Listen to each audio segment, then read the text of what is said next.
जय हिंद साथियों। आप सभी का आपके अपने YouTube चैनल एग्ज़ाम स्टूडियो में आप सभी का हार्दिक स्वागत है। अगर आपने अभी तक चैनल को सब्सक्राइब नहीं किया है तो प्लीज़ चैनल को सब्सक्राइब कर लें और बेल आइकन को भी प्रेस कर लें ताकि हमारी आने वाले समस्त वीडियो का नोटिफिकेशन आपके पास शीघ्रता से पहुंच सके। आज हम लोग भारतीय भूगोल के विषय के बारे में चर्चा करेंगे। भारतीय भूगोल का यह पहला लेक्चर होगा जिसमें हम भारत की अवस्थिति तथा विस्तार के बारे में विधिवत अध्ययन करेंगे। अगर परीक्षाओं की बात करें तो जितनी भी परीक्षाएं होती हैं जिसमें ज्योग्राफी का पोर्शन पूछा जाता है उसमें भारतीय भूगोल की एक अहम भूमिका होती है। तो इस उद्देश्य से समझने का प्रयास करते हैं ताकि इस टॉपिक से आने वाले कोई भी क्वेश्चन हमसे छूट ना पाएँ और अगर हम एग्ज़ाम हॉल में बैठे हों तो सहजता से अपने इन क्वेश्चनों को कर पाएँ। तो इसी उद्देश्य के साथ आज की क्लास स्टार्ट करते हैं। तो देखिए, ये हमारा भारत का नक्शा बना हुआ है। बहुत बढ़िया नहीं बना है लेकिन समझने लायक है, इसी पर समझ लेते हैं। अगर हम अपने भारत को ग्लोब पर देखने की कोशिश करें कि हमारी पृथ्वी पर भारत की अवस्थिति क्या है तो इसके लिए हम एक ग्लोब बना लेते हैं।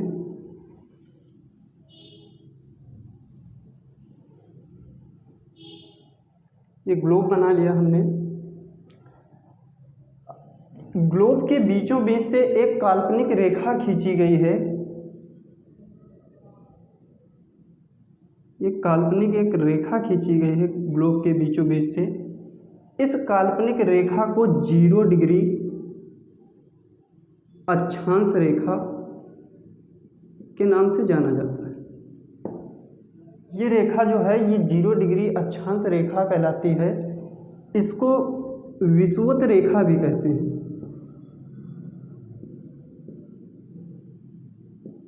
विषुवत रेखा भी कहते हैं। यह रेखा हमारी पृथ्वी को 2 बराबर बराबर भागों में विभक्त करती है, जिस कारण इसका नाम भूमध्य रेखा भी पड़ जाता है। इसको भूमध्य रेखा भी कहा जाता है।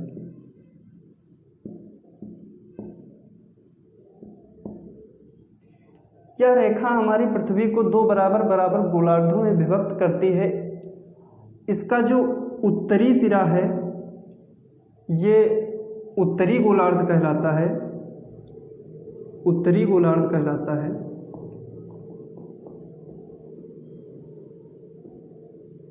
और जो इसका दक्षिणी सिरा है वो दक्षिणी गोलार्ध कहलाता है।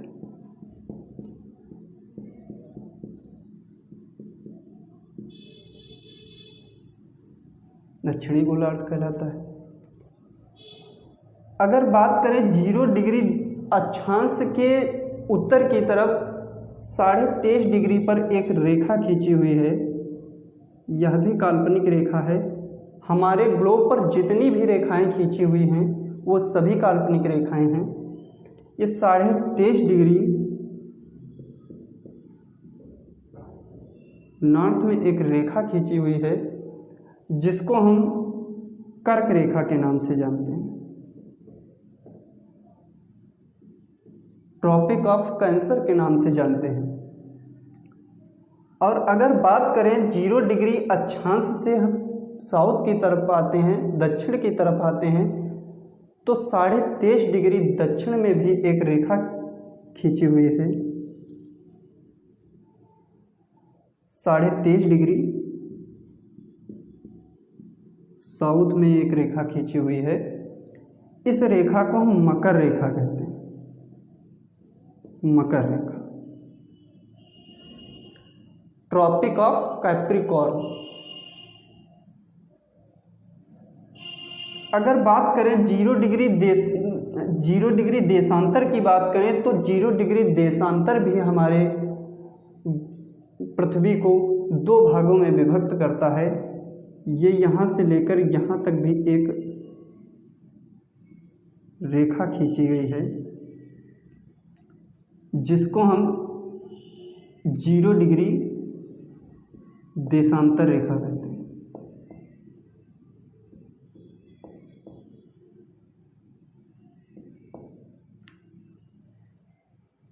यह रेखा लंदन के ग्रीनविच से होकर गुजरती है और यह हमारी अंतर्राष्ट्रीय समय रेखा होती है, इसलिए इसको ग्रीनविच रेखा भी कहते हैं।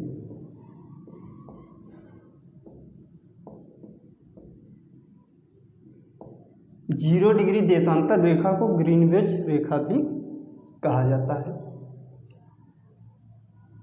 अगर 0 डिग्री देशांतर से पूर्व की ओर चलते हैं तो समय में बढ़ोतरी होती जाती है, समय बढ़ता जाता है। हर 15 डिग्री पर 1 घंटे की बढ़ोतरी होती है। अगर हम 0 डिग्री देशांतर से पश्चिम की ओर चलें तो हर 15 डिग्री पर 1 घंटे की कमी होती जाती है।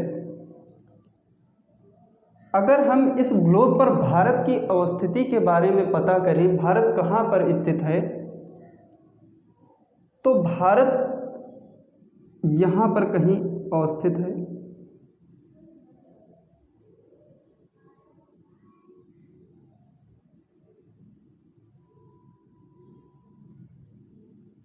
यहाँ पर कहीं भारत हमारा अवस्थित है। यह जो कर्क रेखा है यह हमारे भारत के बीचों बीच से होकर जाती है। अगर भारत की बात करें, भारत की उत्पत्ति कैसे हुई, ये एक बृहद टॉपिक है। इसको जब हिमालय की उत्पत्ति होगी तब इसको विधिवत पढ़ाया जाएगा, लेकिन मोटे तौर पर समझने का प्रयास करें तो आपको बताएं कि प्राचीन काल में बहुत समय पहले की बात है, हमारी पृथ्वी पर केवल एक ही महाद्वीप हुआ करता था जिसका नाम था पेंजिया महाद्वीप।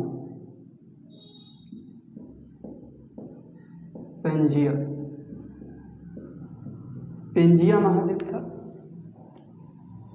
और एक ही महाद्वीप था और एक ही महासागर था।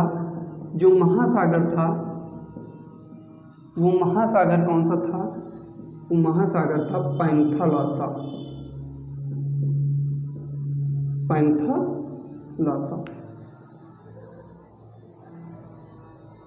फिर कुछ समय पश्चात, ज्योग्राफी है, इसमें कुछ समय का मतलब 1, 2, 3, 4 दिन नहीं होता है, इनकी गणना वर्षों में की जाती है। फिर कुछ समय बाद क्या हुआ कि ये जो पेंजिया है ये 2 भागों में विभक्त हो गया। पेंजिया जो है ये 2 भागों में विभक्त हो गया, ऐसे 2 भागों में विभक्त हो गया और ऊपर का भाग जो है वो हमारा कहलाया अंगारा लैंड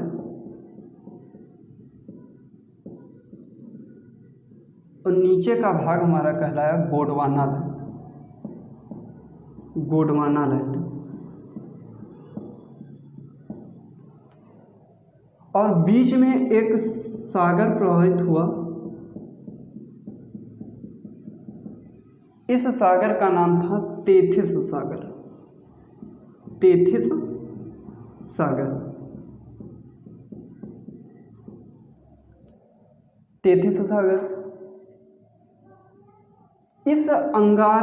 इस गोंडवाना लैंड से हमारा जो भारत का ये वाला सिरा है, ये वाला प्रायद्वीपीय भारत,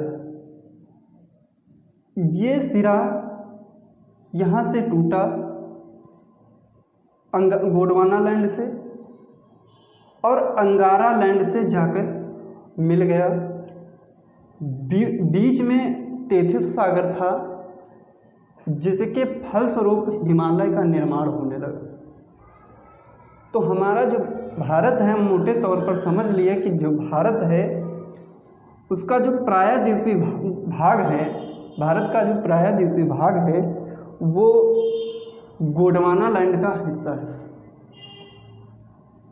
कई बार क्वेश्चन पूछा जाता है, तो आप इसको याद रखें कि जो भारत का प्रायद्वीपीय भाग है वो गोंडवाना लैंड का हिस्सा है, और इसके ऊपर जो भाग है वो पर्वतीय है, वो नवीन वलित पर्वत हैं।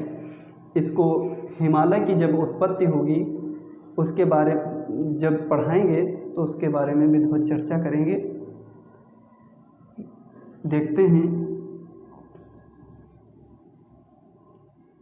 आशा करता हूं कि आपको ये वीडियो पसंद आ रही होगी। अगर आपको ये वीडियो पसंद आ रही हो तो प्लीज़ लाइक कर दें।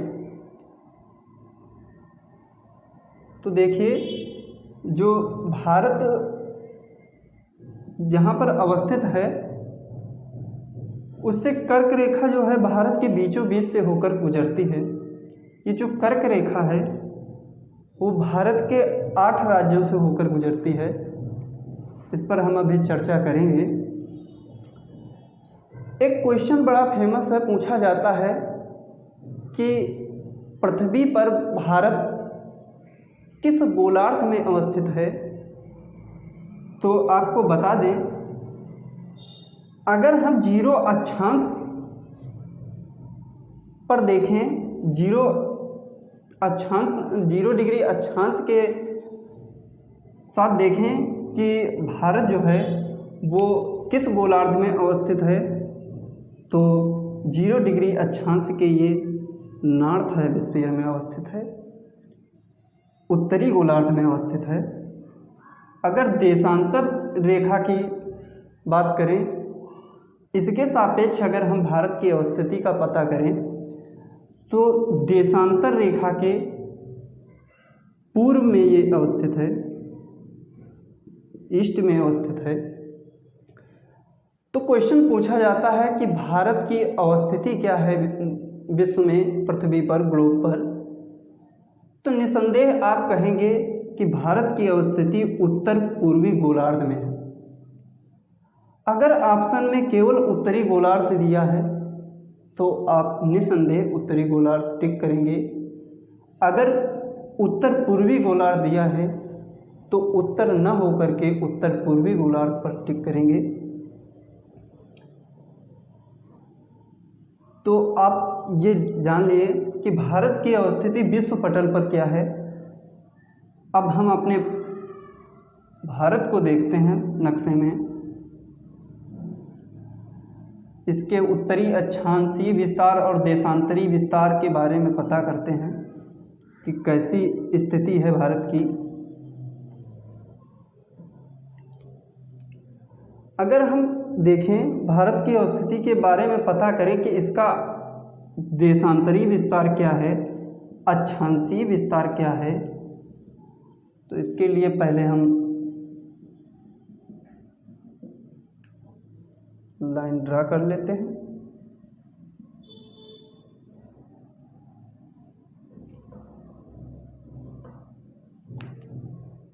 एक बात बता दें कि अगर बहुत साथी इसमें कंफ्यूज हो जाते हैं कि किसको हम देशांतर कहें, किसको हम अक्षांश कहें, तो आपको बता दें कि जो क्षैतिज लाइनें खींची जाती हैं, क्षैतिज रेखा खींची जाती हैं इस प्रकार से, वो हमारी अक्षांश रेखाएं होती हैं, और जो ऊर्ध्वाधर रेखाएं खींची जाती हैं वो हमारी देशांतर रेखाएं होती हैं। साधारण रूप से बात करें तो जो रेखाएं दक्षिण से उत्तर से दक्षिण की ओर खींची जाती हैं वो हमारी देशांतर रेखाएं होती हैं। जो रेखाएं पूर्व से पश्चिम की ओर खींची जाती हैं वो हमारी अक्षांश रेखाएं होती हैं। उत्तर से दक्षिण की ओर जो खींची जाती वो देशांतर रेखाएं, पूर्व से पश्चिम की ओर खींची जाती हैं वो हमारी अक्षांश रेखाएं कहलाती हैं। तो अगर भारत के अक्षांशीय विस्तार को देखें तो भारत का अक्षांशीय विस्तार क्या है? भारत का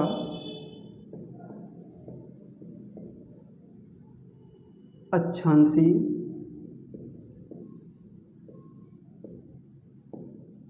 विस्तार, अगर हम अक्षांशीय विस्तार की चर्चा करें तो भारत का जो अक्षांशीय विस्तार है वो 8 डिग्री 4 मिनट नॉर्थ से लेकर 37 डिग्री 6 मिनट नॉर्थ तक है। 37 डिग्री 6 मिनट नॉर्थ तक है। अगर हम भारत के देशांतरी विस्तार की बात करें, भारत के देशांतरी विस्तार की बात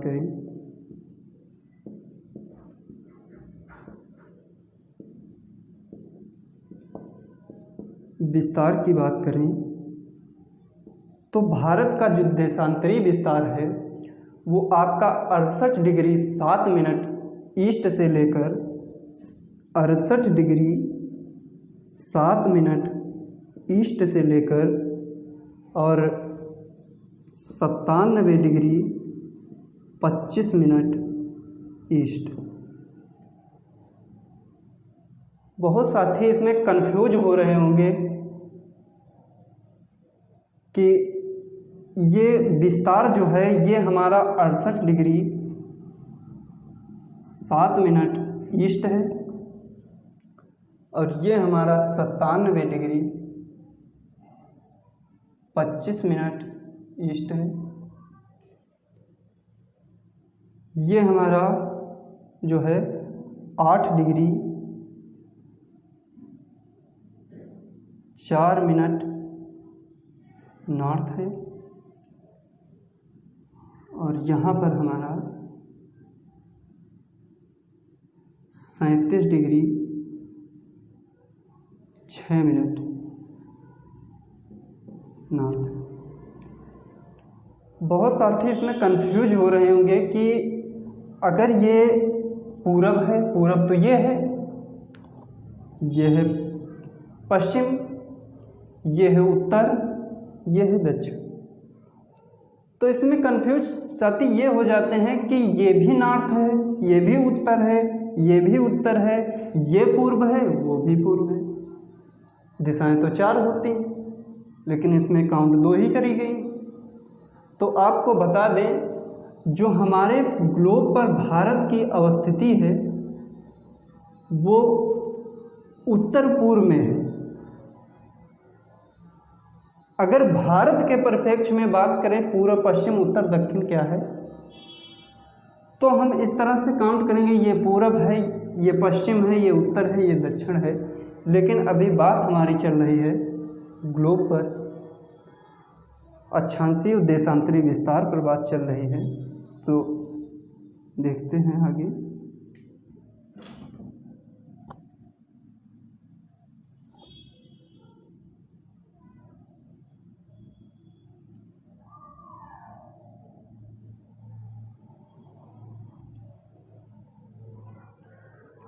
अगर हम उत्तर दक्षिण और पूर्व पश्चिम जो हैं भारत के, इनके बिंदुओं की बात करें, इसका जो उत्तरतम बिंदु क्या है, दक्षिणतम बिंदु क्या है, पूर्वी बिंदु क्या है, पश्चिमी बिंदु क्या है, अगर इन सब की बात करें तो भारत का जो पूर्वी बिंदु है जो आपका लद्दाख में पड़ता है इसका नाम है इंदिरा कॉल।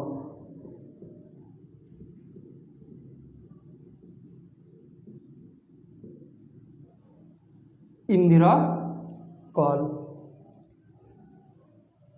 अगर हम दक्षिणी बिंदु की बात करें तो इसका दक्षिणी बिंदु जो कन्याकुमारी में है, जो कन्याकुमारी है जो तमिलनाडु में पड़ता है, इसका दक्षिणी बिंदु है कन्याकुमारी।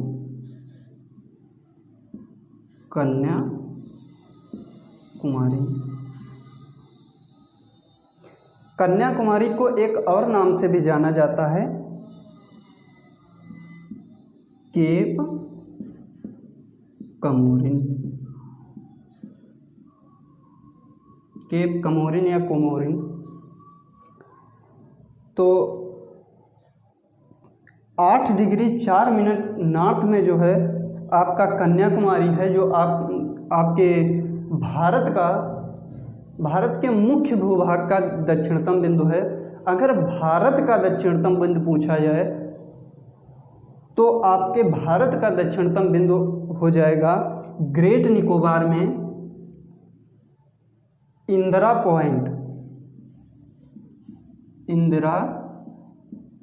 पॉइंट, जो आपका पड़ेगा 6 डिग्री 45 मिनट नॉर्थ में। 6 डिग्री 45 मिनट नॉर्थ में पड़ेगा। अगर ग्लोब पर देखा जाए कि भारत हमारा यहाँ पर अवस्थित है, यहाँ पर हमारा भारत अवस्थित है, ये भारत हमारा अवस्थित है, और यहाँ पर अंडमान निकोबार है। ये अंडमान निकोबार में ग्रेट निकोबार में हमारा जो है इंदिरा पॉइंट है, और ये हमारी विषुवत रेखा है। क्वेश्चन पूछा जाता है कि इंदिरा पॉइंट जो है वो ध्रुव से कितनी दूरी पर है, सॉरी ध्रुव नहीं, विषुवत रेखा से कितनी दूरी पर है। तो जो हमारा इंदिरा पॉइंट है वो हमारी विषुवत रेखा से 876 किलोमीटर की दूरी पर है। 876 किलोमीटर की दूरी पर है, ये आपको ध्यान रखना है, कई बार क्वेश्चन पूछा गया है। अगर बात करें भारत के पूर्वी बिंदु की बात करें तो भारत का पूर्वी बिंदु जो है वो आपके अरुणाचल में पड़ता है, जिसका नाम है किविथू।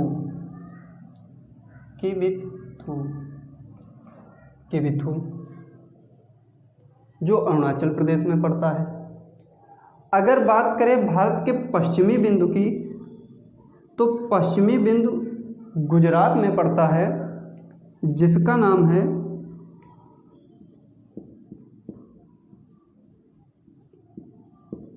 गौरमोटा या गुहार मोती।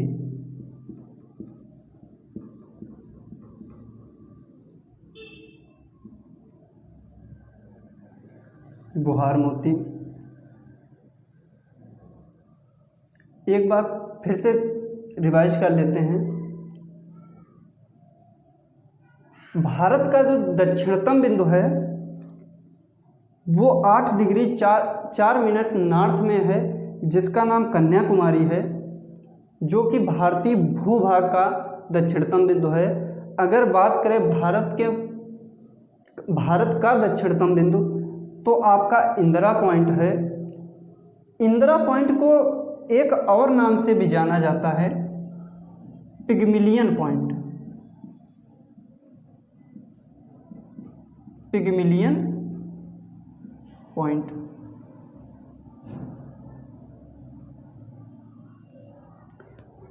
- 2004 में एक बार सुनामी आई थी, तो ये जो पिग्मिलियन पॉइंट था ये जलमग्न हो गया था। तब से अब इसका नाम इंदिरा पॉइंट रख दिया गया है वही, लेकिन अब इसको इंदिरा पॉइंट के नाम से जाना जाने लगा है।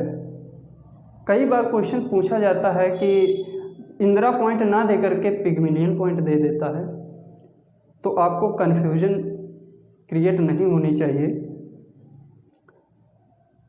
अगर आशा करता हूँ ये आपको बात समझ में आ रही होगी।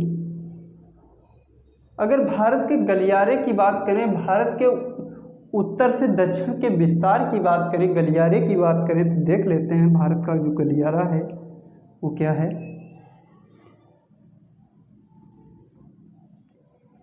भारत का जो गलियारा है, उत्तर से लेकर दक्षिण का गलियारा जो है, उत्तर से दक्षिण का गलियारा लद्दाख से लेकर तमिलनाडु तक फैला हुआ है, कहें कन्याकुमारी तक फैला हुआ है। और अगर बात करें पश्चिम से पूर्व गलियारे की, तो ये फैला हुआ है अरुणाचल प्रदेश, अरुणाचल प्रदेश से गुजरात तक फैला हुआ है। एक बात और बता दें, अगर इनका अंतर निकाला जाए, अगर भारत के अक्षांशीय विस्तार का अंतर निकाला जाए और भारत के देशांतरी विस्तार का अंतर निकाला जाए, तो लगभग 30 डिग्री का अंतर आता है दोनों में। भारत के अक्षांशीय विस्तार और भारत के देशांतरी विस्तार का अंतर निकालें तो लगभग 30 डिग्री का अंतर आता है। लगभग में है, एग्जैक्ट नहीं है। ये भी 30 डिग्री का आता है, ये भी 30 डिग्री का आता है। लेकिन अगर हम उत्तर से दक्षिण गलियारे की बात करें, उत्तर से दक्षिण विस्तार की बात करें, पश्चिम से पूर्व विस्तार की बात करें, तो इसमें अंतर पाया जाता है।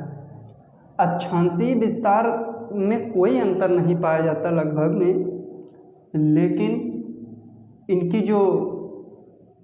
इनका जो गलियारा है उसमें अंतर पाया जाता है। जो भारत का उत्तर से दक्षिण की ओर जो गलियारा है, इसकी दूरी है 3214 किलोमीटर। 3214 किलोमीटर। और जो पश्चिम से पूर्व की ओर गलियारा जाता है,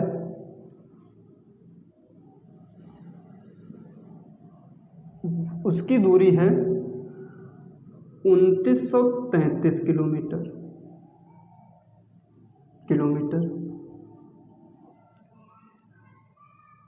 क्वेश्चन एक पूछा जाता है कि भारत के उत्तर से दक्षिण का विस्तार जो है, पूर्व से पश्चिम का विस्तार है, इनके बीच का अंतर कितना है? तो इनके बीच का अंतर आता है 281 किलोमीटर। 281 किलोमीटर आता है इसका अंतर। पश्चिम से पूर्व गलियारा जो है वो 2933 किलोमीटर है। उत्तर से दक्षिण गलियारा है वो 3214 किलोमीटर है। अगर बात करें कि ये दोनों गलियारे हैं, ये मिलते कहाँ पर हैं? ये जो दोनों गलियारे हैं ये आपस में यूपी के झांसी में मिलते हैं। यूपी के झांसी में मिलते हैं। इस बात को आप ध्यान रखिएगा कि ये जो दोनों गलियारे हैं ये यूपी के झांसी में मिलते हैं। उम्मीद करता हूँ कि आपको ये वीडियो पसंद आई होगी, और अगर आपको ये वीडियो पसंद आई हो तो प्लीज़ लाइक करिए। आगे हम अगली नेक्स्ट वीडियो में कवर करेंगे। लगभग 2 से 3 वीडियो में हम विधिवत रूप से भारत की अवस्थिति और विस्तार के बारे में जानकारी प्राप्त करेंगे। अगर आपको ये वीडियो पसंद आया हो तो लाइक, शेयर, सब्सक्राइब ज़रूर करें और अपने दोस्तों से शेयर भी करें। धन्यवाद। जय हिंद।